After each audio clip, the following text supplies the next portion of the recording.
வருகிறோம். மதுரை, தூத்துக்குடி, விருதுநகர், திண்டுக்கல், தேனி உள்ளிட்ட 13 மாவட்டங்களில் இன்று மழை பெய்வதற்கான வாய்ப்பு இருப்பதாக தனியார் வானிலை ஆய்வாளர் பிரதீப் ஜான் கணித்திருக்கிறார். இதுகுறித்த விவரங்களுடன் செய்தியாளர் லிபிகா இணைந்திருக்கிறார். லிபிகா, முழு விவரங்கள். லாவண்யா, தமிழகத்தை பொறுத்தவரை கடந்த சில தினங்களாக நகரின் ஒவ்வொரு பகுதிகளிலுமே லேசானது முதல் மிதமான மழை பெய்து வருகிறது.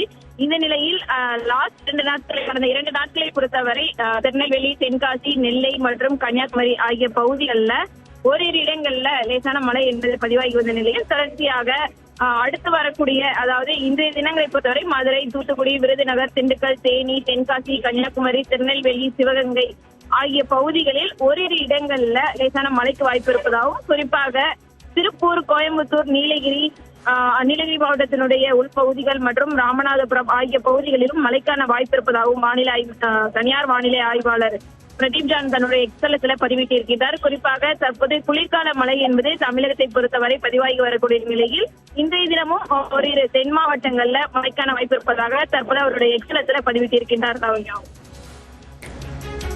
விவரங்களுக்கு நன்றி லிபிகா.